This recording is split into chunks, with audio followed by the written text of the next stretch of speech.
साथियों नमस्कार, स्वागत है आप सभी का अपने YouTube चैनल पर। दोस्तों आज के इस वीडियो में अपन देखने वाले हैं डेयरी फार्मिंग से संबंधित एक और महत्वपूर्ण टॉपिक। डेयरी फार्मिंग का एक सीरीज अपन ने चालू की थी, जिसमें पहला वीडियो अपन ने देखा था कि कोई भी पशुपालक, कोई भी व्यक्ति डेयरी फार्म स्टार्ट करना चाहता है तो उसके दिमाग में बहुत सारे कंफ्यूजन्स वहां पे रहते हैं। उन्हीं कंफ्यूजन्स की बात की थी अपन ने पहले वीडियो में।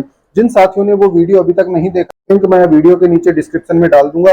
निश्चित रूप से आप उसको देखिए, उससे काफी कुछ आपके समझ में आ जाएगा कि डेयरी फार्मिंग करने से पहले किन किन बातों का ध्यान अपने को रखना होता है। आज की इस वीडियो में दोस्तों डेयरी फार्मिंग से रिलेटेड दूसरा टॉपिक अपन लेने वाले हैं। तो एक पूरी श्रृंखला अपन डेयरी फार्मिंग की देखेंगे, जिसमें काफी वीडियोज आपको देखने को मिलेंगे। आज का अपना टॉपिक रहेगा दोस्तों कि डेयरी फार्मिंग अपन शुरू कर रहे हैं, परंतु सबसे पहला जो कंफ्यूजन होता है कि डेयरी फार्मिंग के लिए मैं गाय रखूं या भैंस रखूं, इसके बारे में अपन बात करने वाले हैं कि डेयरी फार्मिंग स्टार्ट कर रहे हैं, स्टार्ट करें या भैंस से स्टार्ट करें, ये बात अपन करने वाले हैं। तो दोस्तों आज का अपना टॉपिक है डेयरी फार्मिंग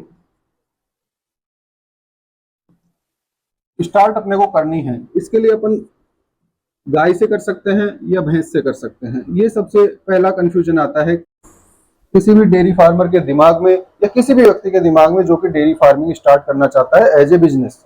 तो इस कंफ्यूजन को अपन दूर करें तो यहाँ पे देखिए दोस्तों, दोनों चीजों में कुछ फायदे होते हैं और कुछ नुकसान भी होते हैं। सबसे महत्वपूर्ण बात इसमें ये होती है कि अपना जो प्रोजेक्ट है वो कितना बड़ा है, कितना बड़ा अपन डेयरी फार्म स्टार्ट करना चाहते हैं। सबसे महत्वपूर्ण बात इसमें ये होती है कि गाय का डेयरी फार्म अगर अपन खोलना चाह रहे हैं तो उसकी हैंडलिंग, उसका मैनेजमेंट थोड़ा ईजी होता है in comparison of buffalo farming. उसके कुछ रीजन होते हैं दोस्तों। गाय के लिए जो हाउसिंग पैलेस होता है, गाय को रखने के लिए जो जगह की आवश्यकता होती है वो भैंस की तुलना में कम होती है। जैसे अपन बात करें दोस्तों, एक एरिया लें, 20 स्क्वायर फीट का एक एरिया लें, तो इसमें एक गाय को अपन आसानी से रख सकते हैं। जबकि गाय की बात करें दोस्तों तो ये अपने को चाहिए लगभग 25 से 35 स्क्वायर फीट। तो ये डिफरेंस होता है एक गाय में और एक भैंस को रखने की जगह की आवश्यकता में। अब गाय को अगर अपन रख रहे हैं तो उसके लिए एरिया कम अपने को रिक्वायर्ड होता है, और भैंस को अगर अपन रख रहे हैं तो उसके लिए ज्यादा एरिया की आवश्यकता होती है। तो सबसे पहला फर्क तो यहीं पे आ जाता है। दूसरा क्या होता है दोस्तों, गाय की जो हैंडलिंग होती है वो बफेलो की हैंडलिंग के कंपेयर में आसान होती है।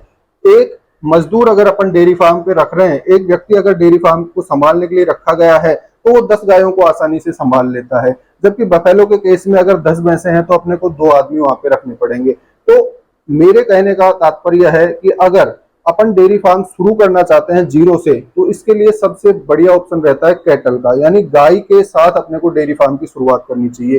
क्या क्या फायदे हैं उसमें, सबसे पहला अपन ने देखा कि स्पेस रिक्वायरमेंट कम होती है। दूसरा, गाय की जो हैंडलिंग होती है वो आसान होती है। तीसरा, इसमें देखें दोस्तों तो गाय का जो फीडिंग बिहेवियर है वो भी काफी इंपॉर्टेंट होता है इन कंपैरिजन ऑफ बफेलो।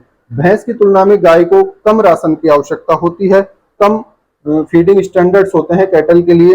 उनकी भी थोड़ी बात करें अपन दोस्तों तो जैसे जैसे कंसंट्रेट की मैं बात करूं तो 1 लीटर मिल्क पे अपने को कंसंट्रेट राशन देना होता है 400 ग्राम, ठीक है। और इसका मेंटेनेंस राशन लेते हैं अपन 1 से 1.5 किलोग्राम। अगर 10 लीटर दूध देने वाली गाय मेरे पास है तो उसके लिए मेरे को कुल कितना कंसंट्रेट या दाना बांटा मिश्रण उसको देना पड़ेगा। तो देखिए 10 किलो के लिए ये हो गया 4 किलो, और 1 से 1.5 किलो यानी 5 से 5.5 किलो कंसंट्रेट में मेरा काम हो रहा है, ठीक है, 5 किलो मान लो।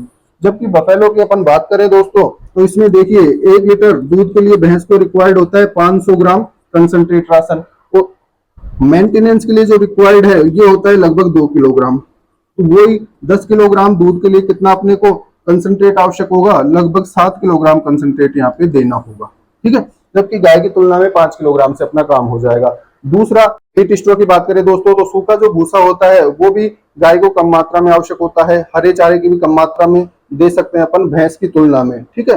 कितनी मात्रा में अपने को खिलाना होता है इसका वीडियो ऑलरेडी अपने YouTube चैनल पर अवेलेबल है। तो इसी श्रृंखला में अपन एक वीडियो और देखेंगे जिसमें अपन ये देखने वाले हैं कि डेयरी फार्म अगर अपन चला रहे हैं तो फीडिंग पे कितना खर्चा अपने को करना पड़ेगा, कितना सूखा भूसा अपने को साल भर में गायों को खिलाना पड़ेगा, कितना हरा चारा अपने को आवश्यक होगा और कितना पशु आहार अपने को आवश्यक होगा। ये सारी बातें भी अपन एक अलग वीडियो में करेंगे।